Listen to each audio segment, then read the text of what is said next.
आज अपन करेंगे टॉपिक अपना हार्मोन्स, कि कौन सा हार्मोन किस काम आता है और कौन सी ग्रंथियाँ किस हार्मोन को रिलीज करती है ना। तो उसके बाद सबसे पहले तो अपन बात करेंगे किसकी, कि हार्मोन्स। हार्मोन्स क्या है? ये एक रासायनिक पदार्थ है जो कि क्या करते हैं, शरीर के अंगों को या फिर लक्षित अंगों को अपन बोलेंगे कि शरीर के लक्षित अंगों को क्रियाशील बनाने में मदद करते हैं। किसको?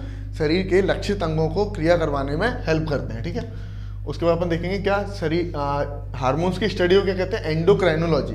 क्या बोलेंगे हार्मोन्स की स्टडी को? एंडोक्राइनोलॉजी। शरीर का संदेशवाहक बोलते हैं हार्मोन्स को। क्या बोलते हैं? शरीर का संदेशवाहक। मतलब हार्मोन्स रिलीज होते हैं, उसके बाद फ्लो करते हैं बॉडी में, तब जाके हमारा शरीर क्रिया करता है। तो क्या बोलते हैं? शरीर का संदेशवाहक। उसका ऊतकों का समूह जो हार्मोन्स स्रावित करे। हार्मोन्स क्या है? ऊतकों का समूह जो, हार्मोन्स नहीं है, ऊतकों का समूह जिसके थ्रू हार्मोन्स स्रावित किए जाते हैं, मतलब रिलीज किए जाते हैं, उन्हें क्या कहते हैं? ग्रंथि। हार्मोन्स कहाँ से रिलीज होते हैं? हार्मोन्स रिलीज होते हैं ग्रंथियों से।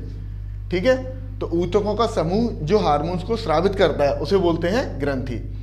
अपन बात करेंगे, देखो सबसे पहले आपको बताता हूँ, हार्मोन दो तरीके के होते हैं। एक होता है एंडोक्राइन हार्मोन, मतलब अंतःस्रावी हार्मोन, और दूसरा होता है एक्सोक्राइन हार्मोन, मतलब बाह्यस्रावी हार्मोन। तो अंतःस्रावी हार्मोन में क्या रहता है कि ये अपना जो, मतलब जैसे जो भी ग्रंथि है जिसके थ्रू हार्मोन्स रिलीज हो रहा है, वो ग्रंथि क्या करेगी कि ब्लड में हार्मोन लेके आगे फॉरवर्ड कर देगी। इनके लिए अलग से नलिकाएं नहीं रहती हैं। ठीक है, तो और साथ में इन्हें बोलते हैं, इन एंडोक्राइन वाली को बोलते हैं नलिका रहित ग्रंथियां।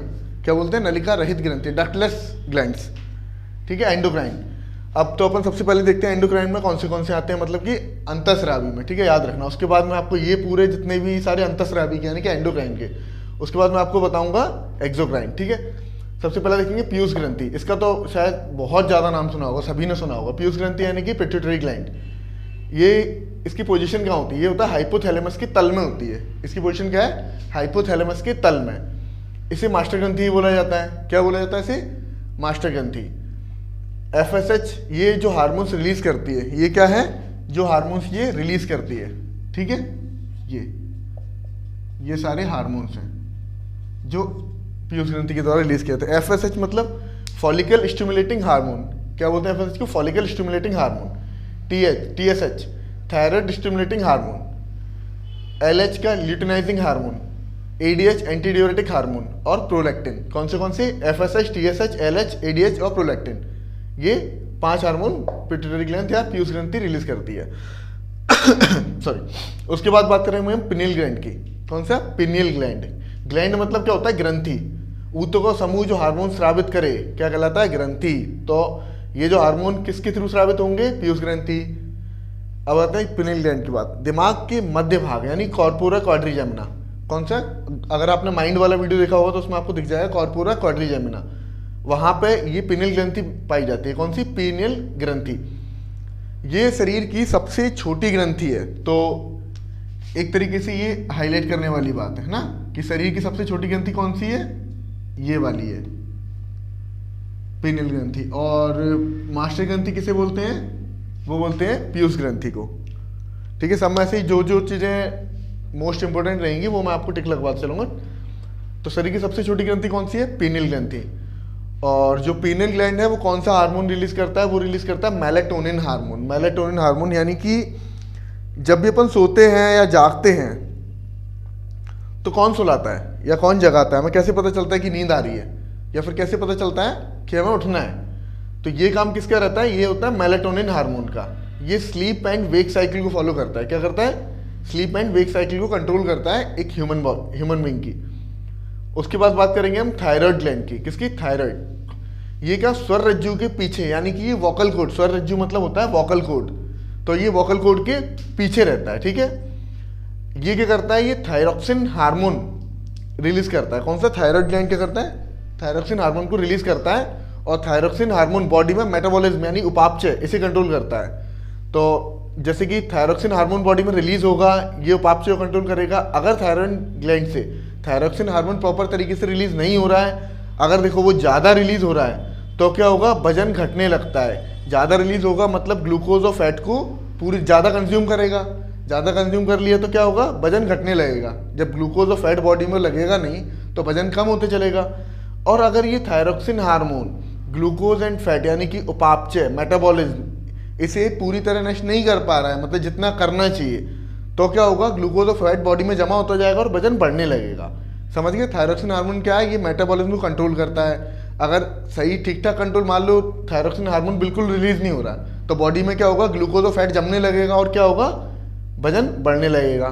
और अगर ये ज़्यादा निकलने लगा थायरोक्सिन हार्मोन तो वो क्या करेगा, ग्लूकोज और फैट को पूरे ही खा जाएगा। तो उस कंडीशन में क्या होगा, वजन ज़्यादा घटने लगेगा, बहुत रैपिड तरीके से वजन घटने लगता है। तो इसीलिए सब मतलब इस बीमारी को थोड़ा सा ज़्यादा खतरनाक माना गया। थायराइड मतलब थायराइड, ठीक है, बोलते हैं थायराइड हो गया तो थायराइड में दो ही कंडीशन बनती है, तो वजन बढ़ता है या वजन घटता है। फिर अपन की बात करेंगे थाइमस। थाइमस ये क्या होता है, बिहाइंड स्टर्नम। मैंने आपको स्टर्नम बताया था, स्टर्नम कहाँ की हड्डी है। एक काम करना, स्टर्नम का कमेंट करना कहाँ की हड्डी है, मैं नहीं बताऊंगा या फिर मैं बाद में बता दूंगा, ठीक है, लास्ट में वीडियो बताऊंगा तब देखना। तो थाइमस क्या होती है, स्टर्नम बिहाइंड स्टर्नम, मतलब स्टर्नम के पीछे रहती है। ये कौन सा हार्मोन रिलीज करती है, थाइमोसिन हार्मोन। कौन सा, थाइमोसिन हार्मोन। ये टी लिम्फोसाइट्स यानी WBC, टी लिम्फोसाइट बेसिकली काम करते हैं प्रतिरक्षा तंत्र का, तो ये टी लिम्फोसाइट को कंट्रोल करती है, ठीक है। अब अपन बात करेंगे C1 पैराथायराइड ग्लैंड की, किसकी, पैराचल, हाँ ये स्टर्नम याद रखना, ये अपन मैं लास्ट में बताऊंगा कि इसकी स्टर्नम कहाँ की है। वैसे कोशिश कर लो कि आप लोगों को याद आ जाए तो ज़्यादा अच्छा है। अगर आपने मेरा वो चैप्टर वो वीडियो देखा होगा तो उससे आपको समझ में आ जाएगा।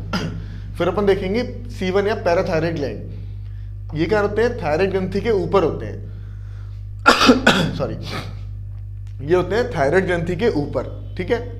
थायराइड ग्रंथि कहाँ होती है, वोकल कॉर्ड के पीछे, तो यानी कि ये भी कहाँ होगा, वोकल कॉर्ड के पीछे पर, थायराइड के ऊपर। इसका शेप रहता है अंडाकार आकार में, कैसा, अंडाकार आकार में। उसके बाद बात करेंगे, हाँ करता है क्या है, ये पैराथायरोक्सिन, ये कौन सा हार्मोन रिलीज करता है, पैराथायराइड ग्लैंड ये करता है पैराथायरोक्सिन हार्मोन को रिलीज करता है। अब पैराथायरोक्सिन हार्मोन क्या कंट्रोल करता है, ये कंट्रोल करता है कैल्शियम और फॉस्फोरस, जो भी शरीर में कैल्शियम का क्या, बेसिकली कैल्शियम फॉस्फोरस काम क्या है, हमारी हड्डियों से रिलेटेड है। तो यानी कि पैराथायराइड ग्लैंड अगर कैल्शियम और फॉस्फोरस को कंट्रोल करता है तो इसके कम या ज़्यादा होने से जो बीमारी होगी वो हड्डियों से रिलेटेड होगी। अब इस कंडीशन में देखो, अगर C1 पैराथायराइड यानी कि पैराथायरोक्सिन हार्मोन अगर ज़्यादा रिलीज हो रहा है तो उस कंडीशन में कौन सी बीमारी होगी, ऑस्टियोपोरोसिस। कौन सी होगी, ऑस्टियोपोरोसिस। मतलब अगर ये ज़्यादा रिलीज होगा तो ये कैल्शियम और फॉस्फोरस दोनों को खाने लगेगा, ठीक है। खाने लगेगा मतलब साइंस की लैंग्वेज में अलग है, पर मैं आपको समझा रहा हूँ इसलिए बोल रहा हूँ कि ये क्या खाने लगेगा। अब कोई चीज़, कोई भी हड्डी है, मान लो ये हड्डी है और इसमें पैराथायरोक्सिन हार्मोन ज़्यादा रिलीज हो रहा है, तो अगर ये खाने लगेगा ऐसे तो इसमें क्या होल्स हो जाएंगे, क्या हो जाएंगे, इसमें होल्स हो जाएंगे। बस उसी होल्स की बीमारी को बोला गया ओस्टियोपोरोसिस। क्या बोला गया, ओस्टियोपोरोसिस, ठीक है। और अगर अब बताना, जैसे ये हड्डी है, इसे कंटिन्यूसली कैल्शियम फॉस्फोरस मिल रहा है और पैराथायरोक्सिन सही निकल रहा है तो फिर मेंटेन करके चलेगा। पर अगर पैराथायरोक्सिन हार्मोन कम निकल रहा है तो उस कंडीशन में क्या हो, कैल्शियम आया यहाँ जम गया, ठीक है, उसके फॉस्फोरस आया, कैल्शियम फॉस्फोरस दोनों यहाँ जम गए, तो ये क्या करेगा, ये पथरी बना देगा। इसे बोलते हैं कैल्सिफिकेशन, मतलब कि कैल्शियम फॉस्फोरस एक जगह होने जमा। और पथरी का होती है रीनल पथरी, ठीक है। रीनल मैंने आपको उस दिन बताया था कि रीनल टर्म बेसिकली किस चीज़ के लिए यूज होगा, ये हमारा दूसरा सवाल जो कि वीडियो के लास्ट में बताऊंगा, ठीक है। याद रखना स्टर्नम और रीनल, ये दोनों चीज़ कि रीनल टर्म सबसे पहले कहाँ यूज होगा। मतलब अगर कहीं भी रीनल लिखा आ जाए तो सबसे पहले हमें दिमाग में क्या आना चाहिए रीनल के नाम पर, पथरी को बोलते हैं रीनल कैलकुली, ठीक है, ये होती है, इसे बोलते हैं पथरी। अब अपन बात करेंगे किसकी, एड्रिनल की। एड्रिनल ये कहाँ होता है, ब्रक यानी किडनी के ऊपरी हिस्से में रहेगा। कहाँ रहेगा ये, किडनी के ऊपरी हिस्से में। इसे क्या बोलते हैं, एड्रिनल को सुप्रा रीनल ग्रंथि बोलते हैं, ठीक है। फिर से रीनल वर्ड है, यानी कि मतलब बस इस टर्म को पकड़े रहना। सुप्रा मतलब ऊपर होता है कहाँ, और रीनल मतलब लास्ट में, ठीक है, मतलब कि रीनल के ऊपर रहेगा, सुप्रा रीनल ग्रंथि कहते हैं। ये कौन सा हार्मोन रिलीज करता है, ये करता है एड्रेनलिन। एड्रेनलिन हार्मोन रिलीज करता है। एड्रेनलिन हार्मोन का मैं आपको सीधा सीधा बात बताता हूँ, इसकी कहानी क्या है एड्रेनलिन की। सबसे पहले तो इसे बोलते हैं क्या, लड़ो या मरो हार्मोन। क्या बोलते हैं इसे, लड़ो या मरो हार्मोन। एड्रेनलिन हार्मोन ये काम करता है कि जैसे अगर मान लो तुम सब रोड पे जा रहे हो, ठीक है, तुमसे किसी का एक्सीडेंट हुआ तो सामने वाला आया उतर के, तुम में एक थप्पड़ चिपका दिया, ठीक है। अब थप्पड़ चेपने के बाद क्या होगा, मन तो तुम्हारा ही बहुत करेगा कि यार ऐसे कैसे खा लिया, इज्जत वाली बात है। उस समय एड्रेनल हार्मोन रिलीज होगा, है ना। अब वो बताएगा तुम्हें कि बाबा रिएक्शन क्या देना है। सामने वाला 7 फुट का, तुम हो 4 फुट के, तो पिट जाओ, उसमें बेहतर है, शांति से मुंह बंद करो, निकल लो, ठीक है। हाँ, सामने वाला 4 फुट का, तुम 7 फुट के हो, तो क्या लपेट दो। सीधा से हिसाब किताब यही बोलता है। तो इसे बोलते हैं लड़ो या मरो हार्मोन, कि लड़ लो या फिर मर जाओ। उसके बाद बात करते हैं, इसे बोलते हैं हाफ, ये मरो नहीं, उड़ो होगा, ये गलत लिख दिया, ये लड़ो या फाइट और फ्लाइट हार्मोन बोलते हैं इसे, उड़ो, ठीक है। लड़ लो या भाग जाओ, दो चीजें बोलते हैं फाइट और फ्लाइट हार्मोन, लड़ो या उड़ो हार्मोन, ठीक है। अब गुस्सा आता है तो क्या क्या चीजें बढ़ती हैं। सबसे पहले तो हार्ट रेट बढ़ जाती है, बीपी बढ़ जाता है, ठीक है, और हमारे श्वसन दर बढ़ जाती है। तो क्या क्या चीजें बढ़ाता है ये, एड्रेनल हार्मोन, रक्तचाप, ठीक है, और श्वसन दर, और एक और क्यों क्या बोलते हैं अपना हार्ट रेट। अब बात करेंगे अपन क्या, पैनक्रियास ग्लैंड की। किसकी बात करेंगे, पैनक्रियास ग्लैंड।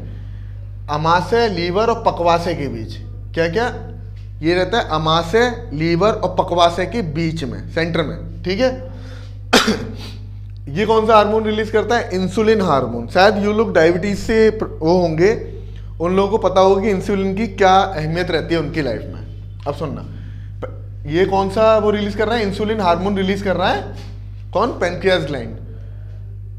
इंसुलिन हार्मोन क्या करता है, शर्करा की मात्रा को नियंत्रित करता है, मतलब बॉडी में शर्करा यानी कि शुगर की मात्रा को नियंत्रित करता है। अब शुगर की मात्रा, अगर इंसुलिन हार्मोन ज़्यादा रिलीज हो रहा है बॉडी में तो क्या होगा, हाइपोग्लाइसीमिया। क्या इंसुलिन हार्मोन ज़्यादा रिलीज होगा तो बॉडी में शक्कर की कमी आएगी, मतलब शुगर की कमी आएगी, और बीमारी कौन सी होगी, हाइपोग्लाइसीमिया। और अगर इंसुलिन हार्मोन कम रिलीज हो रहा है तो उस कंडीशन में क्या आएगा, इंसुलिन हार्मोन कम रिलीज होगा, शक्कर को पूरी तरह वो खा नहीं पाएगा, ठीक है, बॉडी में शक्कर ज़्यादा हो जाएगी, तो उसे बोलेंगे डायबिटीज मेलिटस, यानी कि मधुमेह, यानी कि डायबिटीज जिसे अपन बोलते हैं, ठीक है। क्या हो जाएगा, मधुमेह। सीधा सीधा कॉन्सेप्ट है। कोई भी हार्मोन अगर ज़्यादा रिलीज होगा तो जिस चीज़ को वो कंट्रोल करता है उसे कंट्रोल अच्छे से करेगा, पूरा पूरा खा जाएगा, तो शरीर में कमी आएगी। और अगर वो कम रिलीज होगा तो उस कंडीशन में वो क्या करेगा, जिस चीज़ को वो कंट्रोल करता है उस चीज़ को खा नहीं पाएगा और शरीर में उस चीज़ की ज़्यादा मात्रा हो जाएगी, ठीक है। जैसे कि ऑस्टियोपोरोसिस, कैल्शियम और फॉस्फोरस, कैल्सिफिकेशन, पथरी, ठीक है।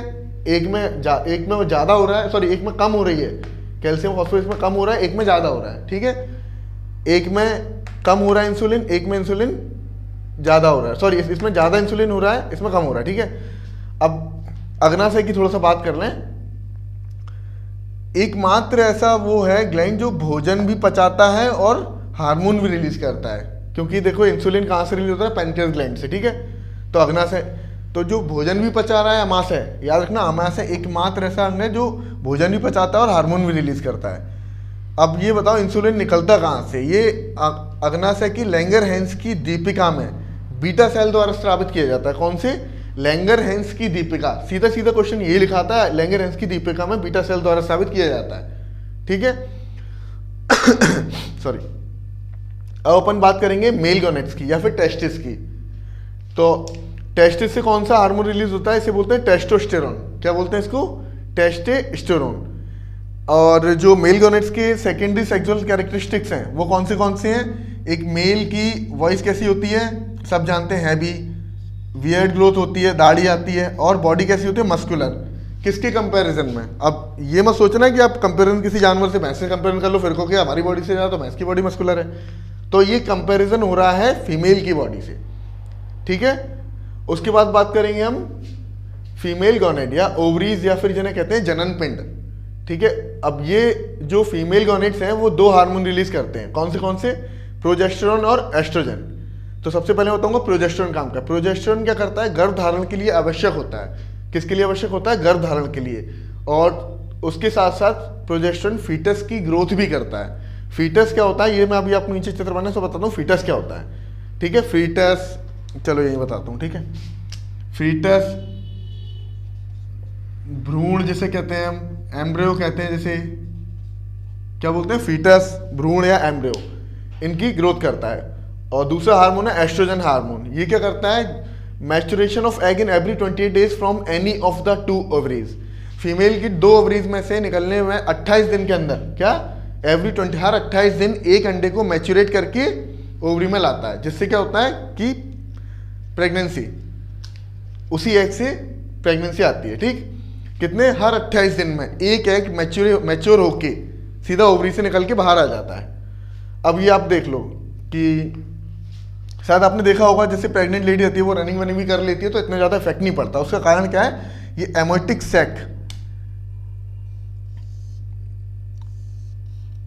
सैक जो फीटस होता है, फीटस की ये क्या, भ्रूण। ठीक है, आपको अपने अगर वैसे तो शायद सभी देखा होगा या देखा तो खैर किसी ने भी नहीं होगा, कोई भी डॉक्टर नहीं है ऐसा, पर जानते होंगे कि बच्चे की नाभि से एक कॉर्ड जुड़ी रहती है माँ से। ठीक है, जिससे क्या होता है, उसे ग्रोथ करने में सहायक होता है कि जितना भी खाना पीना जो भी रहता है बच्चे की ग्रोथ के लिए, वो सब उस नली से आता है। तो उस नली को क्या बोलते हैं, अम्बिलिकल कॉर्ड। क्या बोलते हैं उस नली को, अम्बिलिकल कॉर्ड बोलते हैं। वो नली कहाँ, बच्चे की नाभि से निकल के कहाँ जुड़ जाती है, सीधे प्लेसेंटा सेल यानी यूट्रस में जुड़ जाती है। ठीक है, कहाँ जुड़ती है, प्लेसेंटा सेल, यूट्रस। और जिस बॉम्ब के अंदर बच्चा रहता है, यानी कि भ्रूण रहता है, बच्चा तो नहीं बोलेंगे, फीटस, एम्ब्रियो या भ्रूण रहता है, उसे क्या बोलते हैं, उसे बोलते हैं एमोटिक सैक। ये इतना सही रहता है कि अगर आप रनिंग भी से कोई करता है, नॉर्मल रनिंग तो नहीं कहेंगे पर जॉगिंग कह सकते हैं अपन, कि अगर कोई जॉगिंग करता है तो बच्चे पे कोई इफेक्ट नहीं पड़ने वाला। तो ये तो हो गया हमने कौन से, एंडोक्राइन हार्मोन्स। अब मैं आपको बताऊंगा एक्सोक्राइन हार्मोन्स। ठीक है, तो मैं इसे रफ करके दूसरा बनाता हूँ, तो आप 1 मिनट वेट कीजिए। तो अपना क्या है, एंडोक्राइन हार्मोन्स तो हो गया था, मतलब कि जो अंतःस्रावी हार्मोन्स रहते हैं वो अपना हो गया था। अब अपन देखेंगे कौन सा, एक्सोक्राइन हार्मोन्स, मतलब कि बाह्यस्रावी। कौन सा हार्मोन देखेंगे अपन देखेंगे बाह्यस्रावी। 1 मिनट रुकना, ठीक है, होल्ड करना। ये थोड़ा सही कर देता हूँ मैं कैमरा, बस अब सही है। ठीक, तो बाह्यस्रावी में कौन से आते हैं, सबसे पहले होता है सैलिवरी ग्लैंड। तो जैसे नाम से समझ में आ रहा होगा, सलाइवा। सलाइवा कहाँ आता है, किसी के हाथों में सलाइवा निकलता है क्या, नहीं निकलता ना। सलाइवा कहाँ आता है, मुंह के अंदर, मतलब जीभ। तो ये क्या करता है, लार को स्रावित करता है। ठीक है, किसे, लार को स्रावित करता है। लार का काम क्या है, सबसे पहले तो लार मुंह की सफाई करती है। ठीक है, कि और जैसे मुंह में कुछ अगर फंसा रह जाए या फिर कोई गंदगी, तो लार पूरा साफ करके अंदर पहुंचा देगी। दूसरी बात, लार किस में सहायक होती है, पाचन में। ठीक है, लार पाचन में सहायक होती है। अब उसके बाद अपन बात करेंगे सेबेशियस ग्लैंड की। किस ग्लैंड की, सेबेशियस ग्लैंड की बात करेंगे। सेबेशियस ग्लैंड, ये ग्रंथि क्या करती है, सीबम को स्रावित करती है। सीबम मतलब हमारे स्किन पर जो रोम छिद्र है ना, इससे निकलने वाले ऑयली पदार्थ को सीबम बोलते हैं। क्या करते हैं, ये ग्रंथि सीबम को स्रावित करती है। सीबम क्या, ऑयली होता है। ये कहाँ से निकलता है, रोम छिद्र। रोम मतलब बालों के जो हाथों में, पैरों में, पूरे में छेद रहते हैं ना, छोटे छोटे रोम छिद्र, उनसे सीबम स्रावित होता है। ये क्या काम करता है, ये नेचुरल मॉइस्चराइजर का काम करता है, स्किन को सूखने नहीं देता। ठीक है, क्या करता है, ये नेचुरल मॉइस्चराइजर काम करता है। उसके बाद बात करेंगे अपन लैक्रिमल ग्रंथि की। ठीक है, रोने को क्या बोलते हैं, क्राय, रोना। तो ये क्राय से याद रखना, लैक्रिमल। ठीक है, लैक्रिमल ये ग्रंथि, ये क्या काम करती है, आंखों को साफ करने का काम करती है। क्या करती है, आंखों को साफ रखती है। और दूसरी बात, आंखों में नमी बनाए रखती है। जब अपन गाड़ी चलाते हैं तेज, है ना, ज़्यादा स्पीड में अगर गाड़ी चलाते हैं तो आंखें क्या है, तेजी सूखती हैं।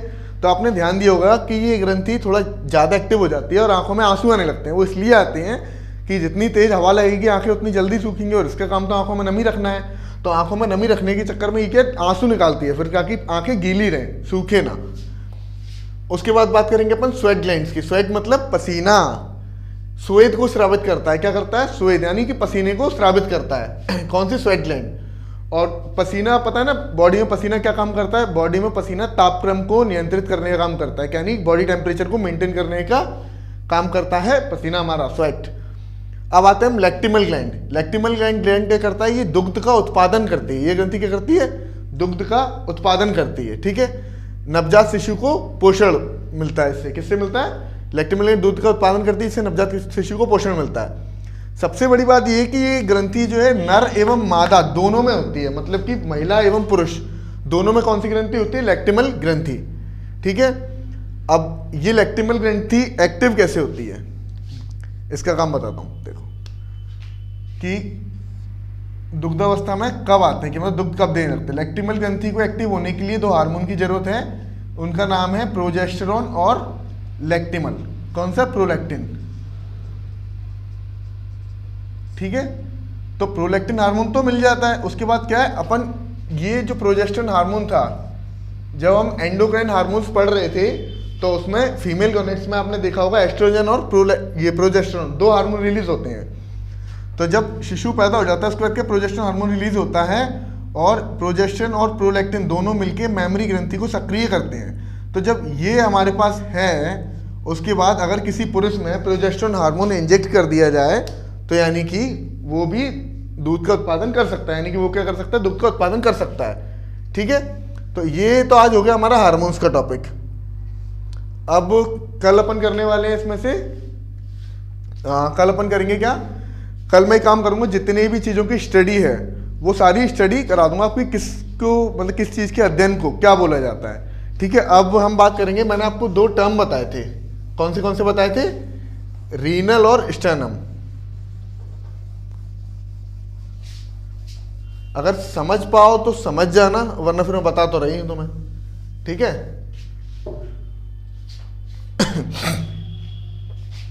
सबसे पहला है स्टर्नम और दूसरा है रीनल। लास्ट वीडियो अगर नहीं देखे हो तो देख लेना, ज्यादा से रहेगा। स्टर्नम क्या है,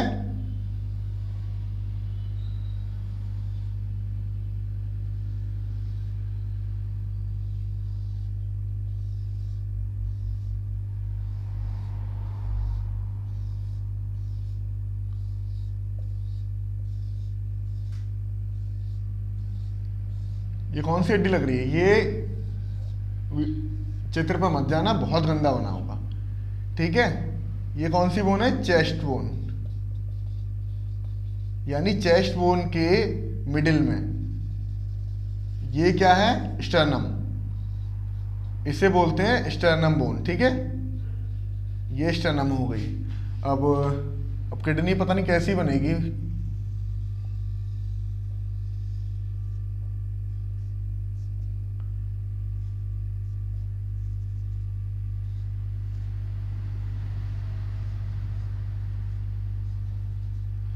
जहां भी रीनल टर्म आ जाए उसका यूज किसके लिए करोगे, किडनी के लिए। सुप्रा रीनल, अब टर्म क्या आया था हमारा, सुप्रा रीनल, एक तो रीनल आया था, उसके बाद सुप्रा रीनल। सुप्रा रीनल मतलब ये टर्म आया था सुप्रा रीनल। सुप्रा रीनल मतलब रीनल मतलब किडनी और सुप्रा मतलब ऊपर, तो ये हो गया सुप्रा रीनल। ठीक है, इन दोनों का ये मतलब था, स्टर्नम और सुप्रारीनल का। अगर आपने लास्ट वीडियो देखे होंगे तो शायद आप लोग को पता होगा कि इन दोनों का क्या मतलब रहता है। अब अपन कल देखते हैं, मैं स्टडी करा दूंगा जितने भी वो रहते हैं इनके अध्ययन, कि किस चीज़ के अध्ययन को क्या बोला जाता है। ठीक, ओके।